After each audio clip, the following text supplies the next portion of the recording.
Super top. What's up? Questions? Come on, Jeffrey. Ask the first one, man. I'll be honest. Can you just talk about the team's first win, how much the energy they got from the crowd? Yeah, I thought it was. I don't think you'll see an atmosphere like that in American soccer history, ever. I think it was tremendous. Coming out of the warm-up, I thought it was electrifying when the first goal went in. It was pretty incredible. I don't think myself and the staff are talking on the bench there, just saying this doesn't feel like the US. No disrespect to anybody. This feels like you're playing the Champions League game. John, how good does it feel to play so well though and get such a big victory? It felt great when we were winning 3-0, but when it went to 3-2, I must admit I was a little bit scared. Alexi Lalas's words were ringing in my ears that Chicago were going to come here and beat us tonight. So maybe that's why Lexi's doing the commentary now and he's not a coach in the league. What did you guys do right to be able to come out so hot and score goals? Well, I think that we've been threatening that, to be honest with you, for the last couple of weeks. We've had chances, and I think when we played the Open Cup game against Chivas here, we had chances. Jorge's been threatening to do that. I thought him and Kenny Cooper were magnificent tonight. Kenny was unlucky. I don't know if the goal that got disallowed was out of play. Some of the guys said it was, and I think on the TV replay it shows it was. But I just thought the two forwards were excellent. I thought our energy in midfield, our desire to track and win tackles. I asked them before the game, make sure you win the first tackle, make sure you win the header, make sure you win the foot race, whatever it has to be to win the game. You've got to be first to it, and I felt that we were there tonight.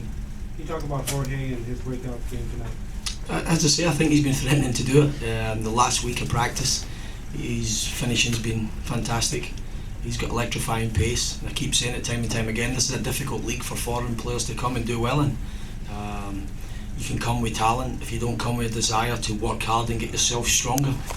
This league's a very athletic league, very powerful league, sprinkled with a lot of good players that are and good athletes as well. And I think he's clicking onto it. You see, his pace in the first half at times was magnificent. Great run for the goal and showed tremendous composure. John, can you talk about the vibe in the locker room before the game and during warm-ups, just the energy of the guys? Yeah, we deliberately kept the doors open from the locker room right through out to the field because it's such close proximity, just so the guys could hear it. So when they get out there, it wasn't a culture shock. I thought the atmosphere before the game, during the national anthems and stuff, and then when the game kicked off was, I haven't seen that in American soccer, to be honest with you. It was tremendous. Was it tough then to keep these guys focused at all? Was there a concern that it was being overwhelming? No, I don't think so. I felt the guys this week of practice have really felt since the Chivas game in the Open Cup. I could sense a little bit of confidence building in the group that, if we can just get a little bit of rub of the green. We've picked up a few injuries lately, and we just felt, if we could just get some guys back healthy, take a chance, go a goal up, and have teams, backing off us, we could do this to some teams. And I think going 3-0 up, we were well worth a 3-0. I thought we were playing some good football in their half at times, and we're the winners in the end, to be honest with you. In terms of your own career and your own life, where does this rank? Apart from my wife giving birth to children, I think I would say it's the best feeling that I've ever experienced. I've played in some big games, played for some big clubs in my career, but I wanted to win this game tonight more than I did the FA Cup final in '94.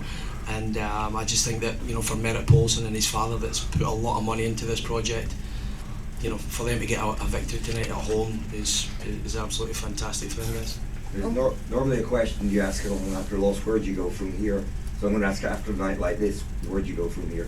We've got to climb the ladder again, we've got to climb that mountain. I've just said that to the guys there, congratulations, there's a few firsts tonight, first win in the history of the franchise. We need to now go on Sunday and play a tremendous Dallas team that, possibly were the best team in the league last year and unlucky not to win an MLS Cup.